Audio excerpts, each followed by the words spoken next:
water flowing hard, the land we call our home. Push to keep the dark from coming, feel the weight of what we owe.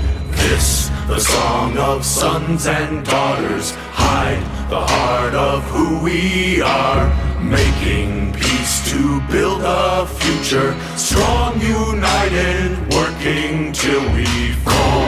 The air and water flowing hard, the land we call our home. Push to keep the dark from coming, feel the weight of what we owe. This, the song of sons and daughters, hide the heart of who we are, making peace to build a future, strong, united, working till we fall. And we all lift, and we're all adrift together, together. Through the cold mist, till we're lifeless together, together.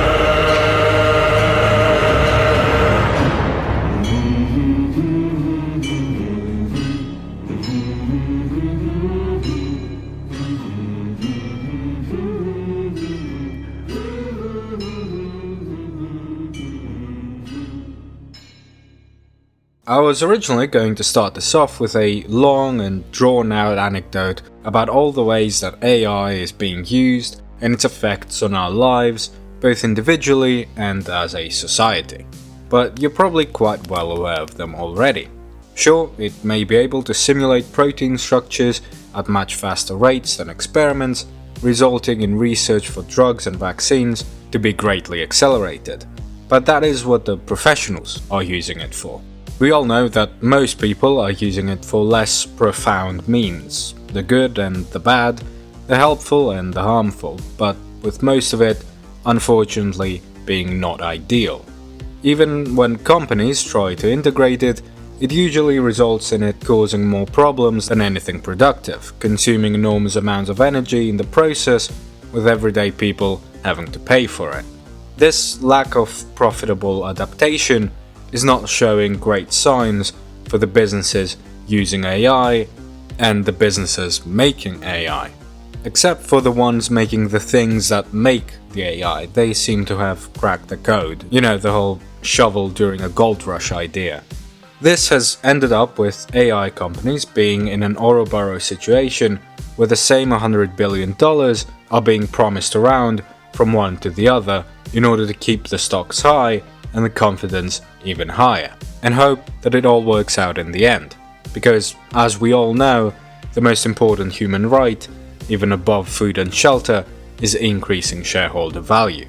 As of recent, it looks like there are some fear tactics that are being deployed. I'm sure that it will not mean much by the end, and even if it does, the government is always there to back them up if something goes wrong. Something with no consequences whatsoever. But this is fine, there is no problem here, despite the seemingly comical operations of the technology. You see, this is not what was meant to make money anyways. Sure, they were probably hoping that it would go a little bit better than it actually is, but it was never really the final product. For you see, the real goal for profitability lies just one short step away. With AGI, there will not only be a much smarter AI, but an intelligence that, much like our own, can think from scratch, imagine new solutions, and be just as creative, if not more, than we are. And of course, this understanding will be integrated with a far larger amount of knowledge than any human could ever hold, without requirements for rest, and with the ability of creating copies of itself, there will be an unlimited supply of solutions. Solutions to all kinds of problems that we have and others that we don't even know of or cannot imagine existing. So, amidst all of the discussions around the dangers of this pursuit or the ethical and moral dilemmas, instead I want to ask if this push towards AGI will even result to anything remotely close to what is being promised or feared? Is AGI even achievable? Is that last step to profitability reachable?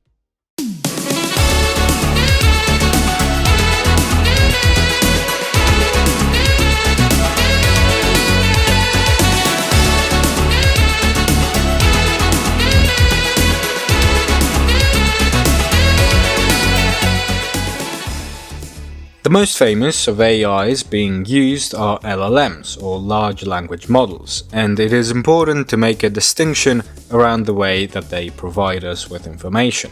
Even though they are able to put together sentences that make sense, it does not mean that they know what they are saying. They can recall and rearrange set parts from their training into a whole new, from explaining information to coding to image and video generation. They are pattern recognition machines that can pick out and then regurgitate the data back to us. When it comes to writing, for example, LLMs recognize patterns that they see during training and then take guesses on what word should be generated next. The more something appears in their training, the more likely it is that the LLM will respond in that manner. If every email that it was fed ended with "thank you for your time," it too would always end emails in that same manner, for it is the only way that it knows how to. And that is followed for everything that it learns. That is why it is so easy for Grok to constantly be going through mental breakdowns every other month. However good that method might be, it is still nowhere near actual thinking. And to illustrate this point, allow me to show you how these models think about simple mathematical computations. You might think that for a relatively simple computation, there would be some levels of basic reasoning. But no, it follows the exact same guessing notion as it does with words. When a solution to a computation has been seen many times before, it simply recalls that information. It's like memorizing the times table, but not actually knowing how to multiply. And even when faced with something either more complex or not common enough for there to be a dataset with the exact answer, then it is broken down into each component with a known solution. And for the complex answer to be given, it begins with approximating a solution and then adding on the detail of the last digit. It does, as with words, find the answer that looks to be more correct, rather than do the actual calculation which it claims to be doing when you ask it to show its work. It explains the solution by simulating the sort of explanations that people give rather than the method it actually used, showing that it is much more focused on mimicry through guessing than actual reasoning, resulting in wide inaccuracies in its solutions. In contrast, our brains are incredibly efficient and complex machines, with multitude of different methods that are being used to discern the world around us, be capable of learning and improving upon methods that already exist, and most importantly, self-monitoring. So, how can we possibly hope to get from one to the other?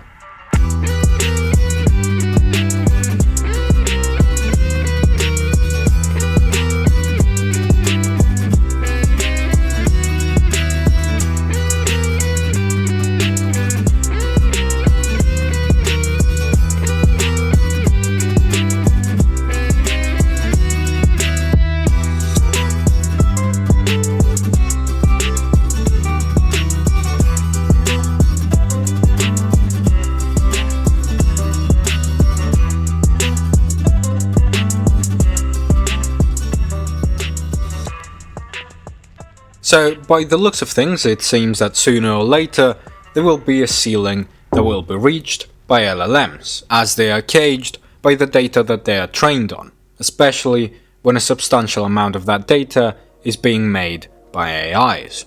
This means that we must look forwards onto new horizons. Well, the first thought that pops into anyone's mind is just that. What if we simulate a mind?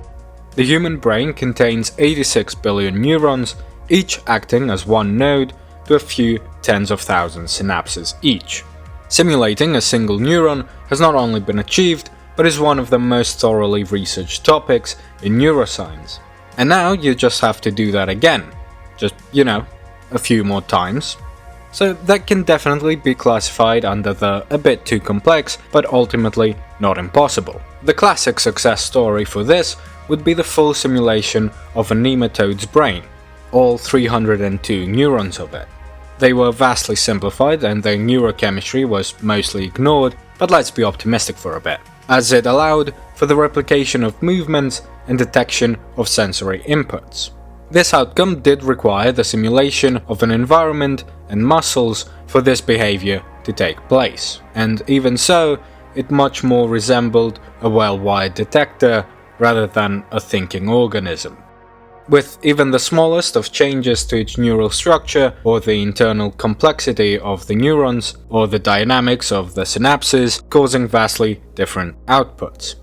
This simulation yielded hopeful progress, but simultaneously it showed that there is much more to it than just copying the neural structure.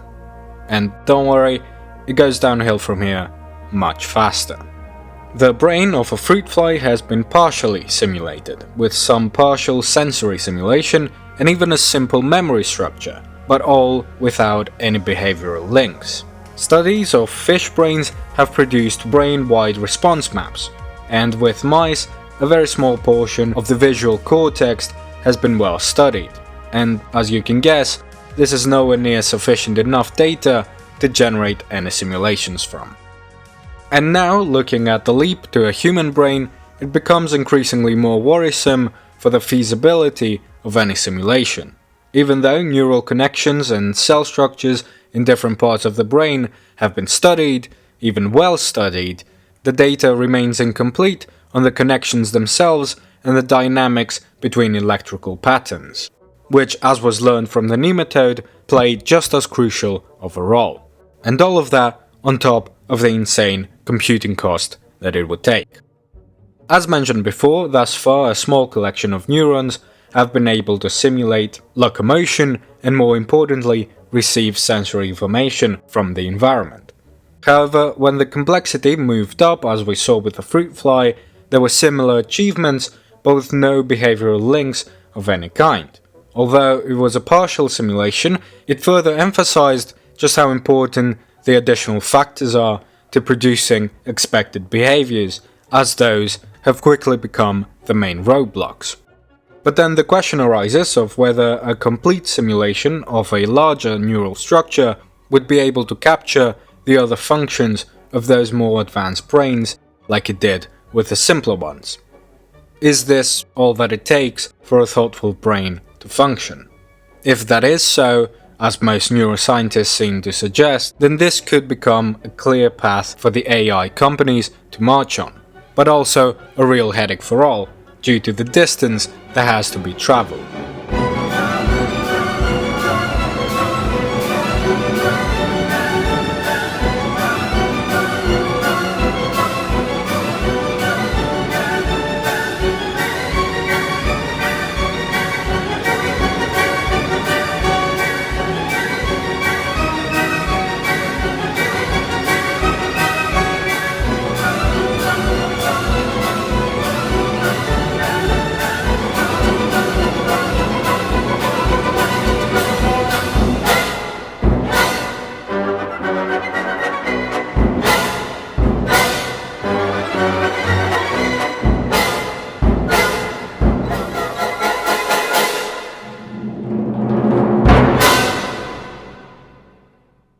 This is for sure the more philosophical of the two, but equally as important, since it is the more likely path to be taken.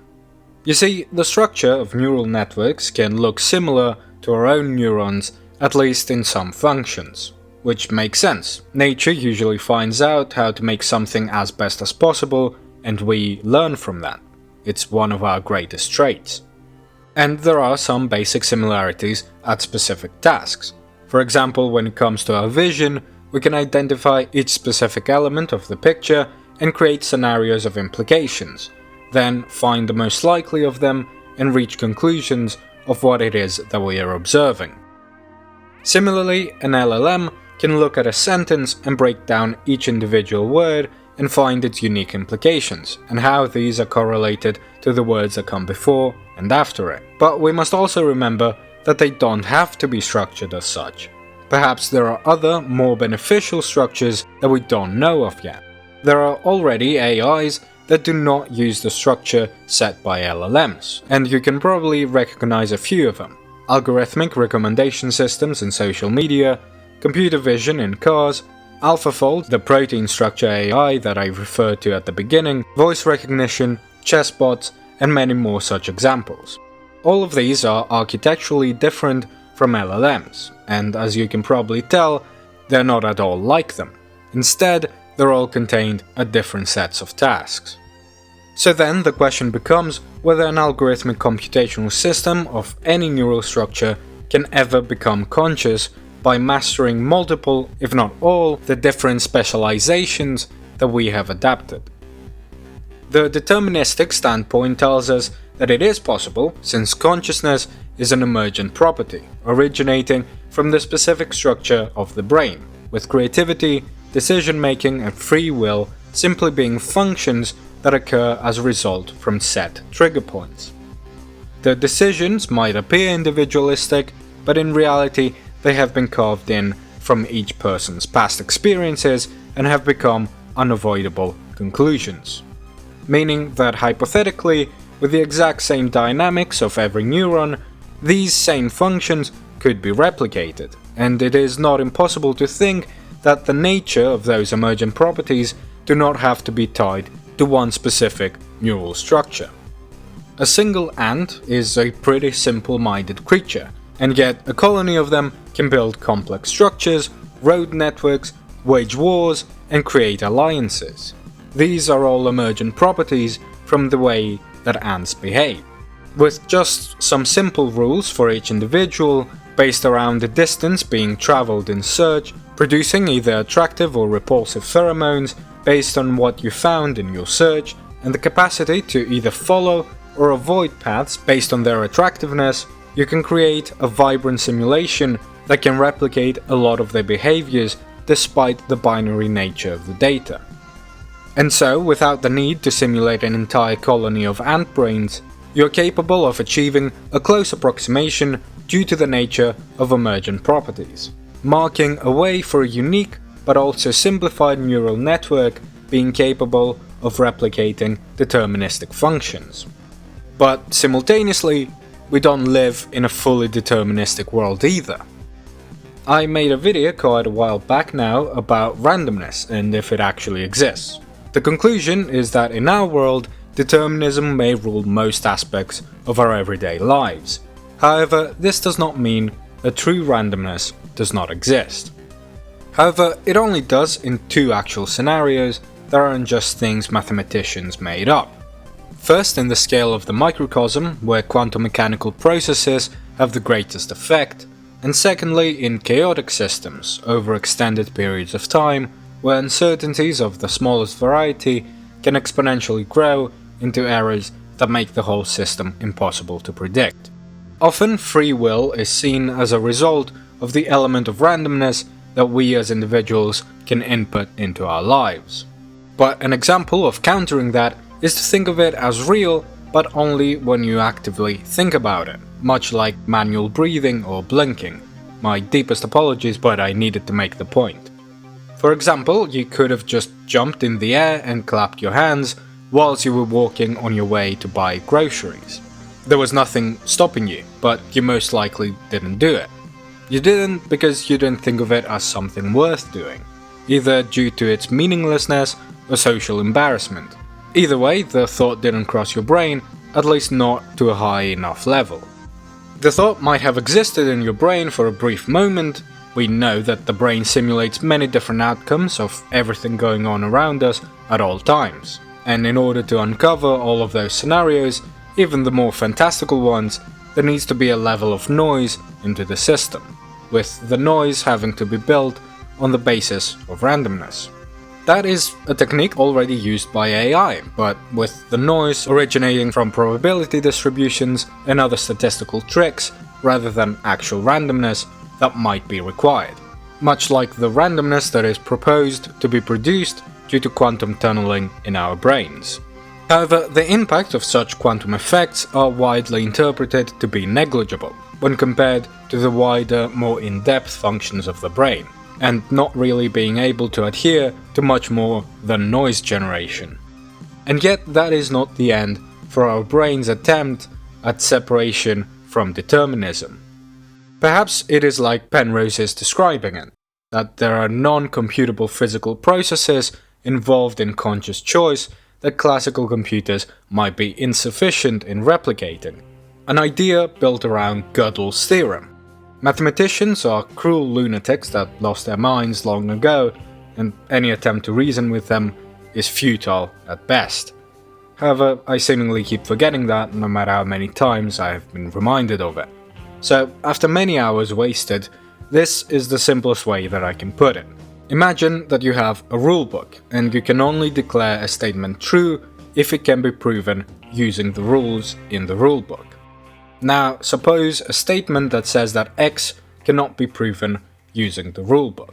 If X is provable by the rulebook, then it means that it is a false statement, and since anything that is provable by the rulebook is true, it means that the rulebook has just labeled a false statement as true, which brings into question the rulebook's consistency. If X cannot be proven by the rulebook, then that would make it a true statement. But an algorithm running the rulebook would see it as not provable and therefore label it as a false statement, since the statement can be declared true only if it can be proven by the rulebook. The human brain, on the other hand, can see outside of the rulebook and be able to say that as a consequence of the rules, we have found a true statement stepping outside of them. So, two questions off of that. Why can't we just teach a computer to see this kind of logic? Well, it comes down to the theorem itself. It states that for any formal system that is consistent, it will always have true statements it cannot prove. An algorithmically computable program is a formal system, and would be ideal if it remained consistent without any contradictions. So then, even by trying to teach it, the cycle would only continue and find another statement outside of those rules that it cannot prove. The second question is, how do we know that we are not a formal system ourselves and we just can't see it since we are stuck inside of our own mental rules? If we were, then there wouldn't be anything to stop algorithmic intelligence, since both would be a formal system. Well, that one just comes down to empiric observations. Since we can see and reason about a multitude of other formal systems and point out their flaws, it means that we must not be a formal system ourselves, since we are too flexible to be limited to any fixed formal system. Allegedly. However, there is no direct proof, as we could be a more complex form of a formal system. And so we end up with this dichotomy of whether these functions that we perceive as consciousness act more like interpretations of some sort of more fundamental nature of consciousness rather than direct outcomes of a deterministic system. And well, either way, if the deterministic standpoint turns out to be correct, it is opening up a path that is much easier to take, relatively speaking of course. A new set structure, which is different from the neural one, still has to be discovered, developed, and be capable of branching out to multiple domains through the use of emergence. And assuming the lack of any other roadblocks limiting computable processes for simulating consciousness, then actual intelligence far greater than anyone can comprehend may not be quite as far-fetched as it is thought.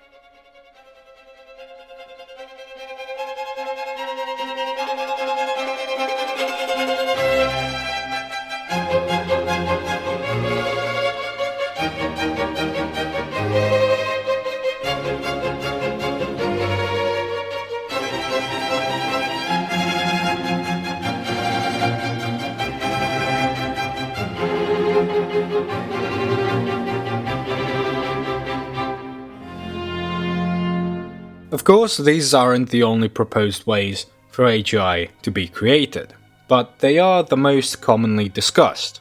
Embodied AGI is focused on using action and perception. We already saw just how important creating a virtual environment and virtual muscle structure is during the nematode's brain simulation. indicating that perhaps a clear interaction with the world itself might be a necessary requirement for an intelligence to develop, thus making a physical as well as digital aspect to AGI. Nothing can go wrong with that. Evolutionary AGI is looking towards evolving intelligence much like how we evolved ours. However, this can produce enormous amounts of uncertainty, as we do not evolve reasoning to seek out the truth, but rather so that we can be correct during arguments. An important note, for me at least, is the lack of care that seemingly goes into even less intelligent AIs, and it is something that should not be overlooked either. Value alignment, most probably, is the least understood, but at the same time, most important thing that every company should be focused on.